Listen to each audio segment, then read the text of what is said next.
Nature Mantra BP sugar thyroid reversal nature మంత్రతో సాధ్యం.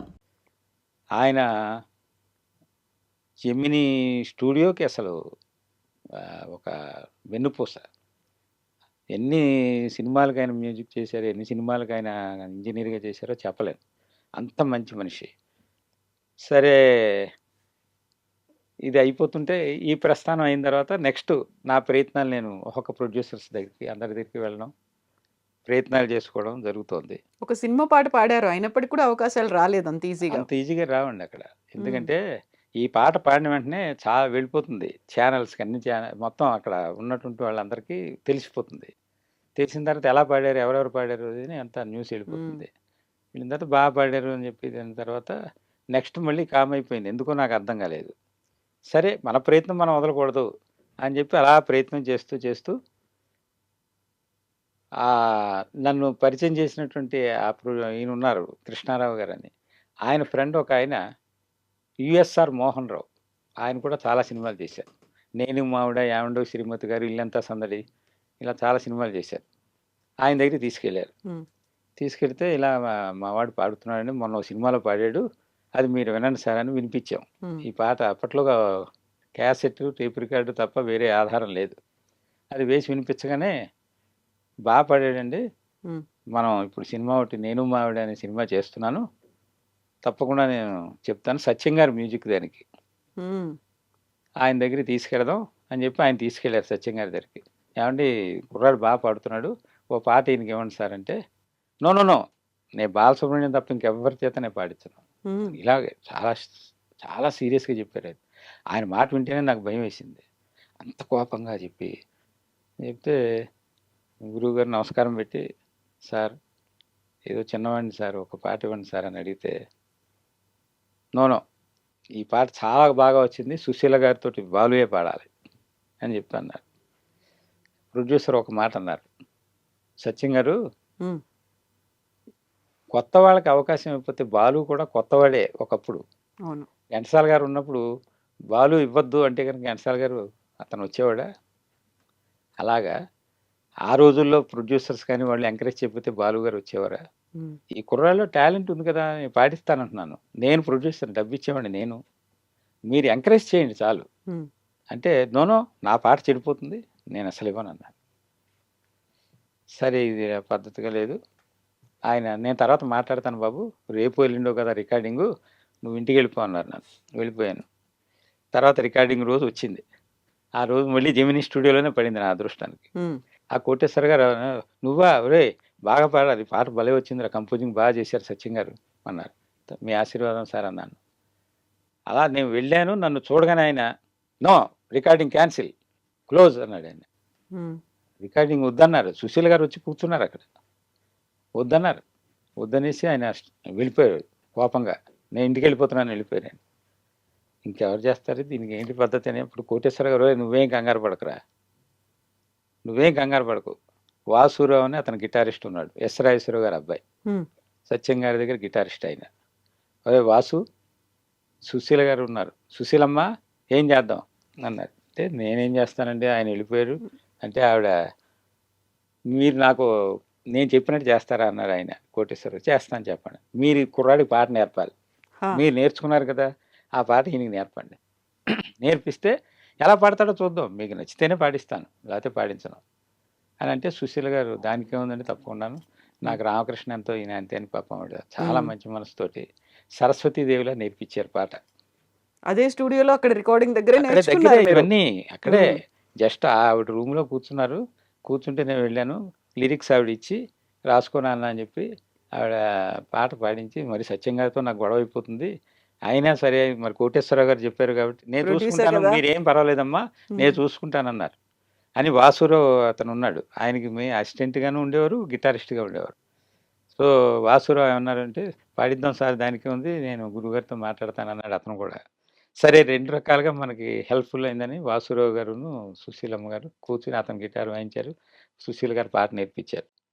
నేర్పిస్తే బాగానే పాడుతున్నారండి అన్నారు. ఒకసారి టేక్ చేసి చూద్దాం, బాగా వాయిస్ ఎలా ఉంటుందో చూద్దాం అన్నారు ఆవిడ.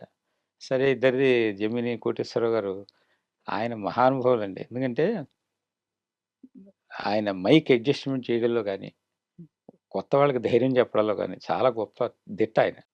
"ఒరేయ్! ఈ పాట నీకు నీ చరిత్ర మార్చాలిరా. ఇది సూపర్ హిట్ అవ్వాలి" అన్నారు. "మీ ఆశీర్వాదం సార్" అన్నాను. మైక్ దగ్గరికి పంపించారు. ఇద్దరం కలిసి 'సుశీల్' గారు ఫస్ట్ స్టార్ట్ చేస్తారు. తర్వాత హ్మ్. నేను స్టార్ట్ చేస్తాను. ఆ పాట మీకు వినిపిస్తాను. ప్లీజ్. ప్లీజ్. సన్నజాజుల సాయంత్రం వెన్నెలొచ్చిన ఏకాంతం వయసే తెలిసిన ఇద్దరం వలపే కలిపిన ముద్దులం వయసే తెలిసిన ఇద్దరం వలపే కలిపిన ముద్దులం జోలాలి ఇది మీ ఇంటి ఇల్లాలి లాలి జోలాలి ఇది మీ ఇంటి ఇల్లాలి లాలి. అది సుశీలమ్మ గారిది. హ్మ్. తర్వాత నాది. సన్నజాజుల సాయంత్రం వెన్నెలొచ్చిన ఏకాంతం వయసే తెలిసిన ఇద్దరం వలపే కలిసిన ముద్దులం జోలాలి ఇది కవ్వించే ప్రియురాలి లాలి జోలాలి ఇది కవ్వించే ప్రియురాలి లాలి. అది పల్లవమ్మ. హ్మ్. చరణం. పెదవి తేనెలా ఉగ్గు పట్టవా నీలి చూపులా లాలిపోయవా చీర కొంగుతో చిచ్చి కొట్టవా లాలి ఇది కవ్వించే ప్రియురాలి లాలి జోలాలి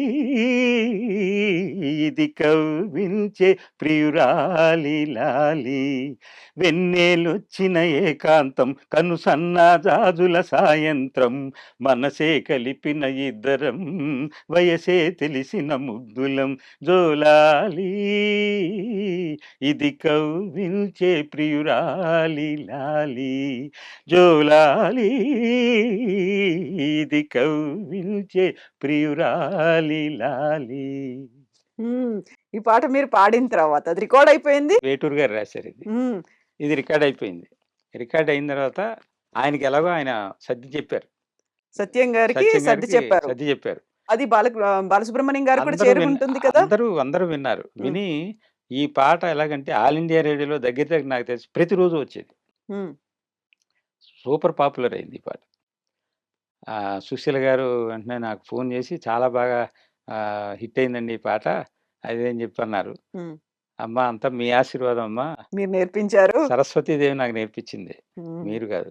సరస్వతీదేవిలాగా ఆవిడ తెల్లటి చీర కట్టుకుని, ఆవిడ హ్మ్. వాయిల చీర కట్టుకుని, కళ్ళజోడు పెట్టుకుని ఆ వయసులో ఆవిడ సరస్వతీదేవి వచ్చి నుంచుంటే ఎలా ఉంటుందో అలా ఉండేదమ్మా ఆవిడ. హ్మ్. అంత చక్కగా స్వీట్‌గా మాట్లాడి ఎవరిని ఒక పరుషవాక్యం మాట్లాడలేదు ఎప్పుడు ఆవిడ. నవ్వుతూ మాట్లాడేవారు. అలా నేర్చుకున్న తర్వాత సత్యం గారి దగ్గర తర్వాత మళ్ళీ 2, 3 సార్లు ఆయన మామూలుగా కలిసాను. కలిస్తే ఆయన మొహం తిప్పి వెళ్ళిపోయారు తప్ప నాతో మాట్లాడలేదసలు. హ్మ్. సరే ఆయనేమన్నారంటే కోటేశ్వరరావు గారు, "ఒరేయ్! నువ్వు కనిపిస్తూ ఉండు. కనిపించడం మానకు. మళ్ళీ ఎప్పుడైనా అవకాశం వస్తే మళ్ళీ నీకు అడ్డం పెట్టకుండా ఉండాలి" అని చెప్పి ఆయన ఒక సలహా చెప్పారు. చెప్తే నేను అందరిని మనం మంచిగానే చూసి చేసేవాడిని. తర్వాత మధ్యలో బాలు గారిని కూడా కలిసాను. కలిసినప్పుడు ఏదో సందర్భంలో "ఏం చేస్తున్నారండి? ఏంటి మీరు ఇక్కడే ఉన్నారంటే" "ఇక్కడే ఉన్నాను సార్. ఇలాగ పలానా పాడాను" అని చెప్పాను. "Oh! Very good. Very good" అన్నారు. సరే అని చెప్పి నేను ఇంటికెళ్ళిపోయాను. తర్వాత అసలు ఫస్ట్ సాంగే 'చందమామ రావే' శైలజ నేను కాంబినేషన్. హ్మ్. వాళ్ళ చెల్లెలే. వాళ్ళ చెల్లెలతో పాడారు. సో, అది శైలజ కూడా వెళ్లి చెప్పింది. "బా పాడారు, చేశారని" చెప్పి. తర్వాత శైలజ నాకు కనిపించినప్పుడు చెప్పింది. ఇలా మా అన్నయ్య గారికి చెప్పాను. పలానా పాట చాలా బాగుంది. వెంకటేష్ గారు మ్యూజిక్ చేశారు. ఇలా కొత్తగా కృష్ణమూర్తి గారని ఆయన పాడారు అని చెప్పి చెప్పానండి. చాలా ఆనందపడ్డారు మా అన్నయ్య అన్నారు. ఓకే అమ్మ సంతోషం అన్నాను. ఆ తర్వాత మళ్ళీ కొంచెం మధ్యలో గ్యాప్ లేకుండా నాకు ఆ రోజుల్లో ఏంటంటే మనకి చాలా సినిమాలు డబ్బింగ్ చేసేవారమ్మ. హ్మ్. కన్నడ నుంచి, తమిళ్ నుంచి, మలయాళం నుంచి, హిందీ నుంచి తెలుగుకి డబ్ చేసేవారు. ఆ డబ్బింగ్ సినిమాలు కూడా 100 రోజులు ఆడేవి మనకి. అందులో ఒక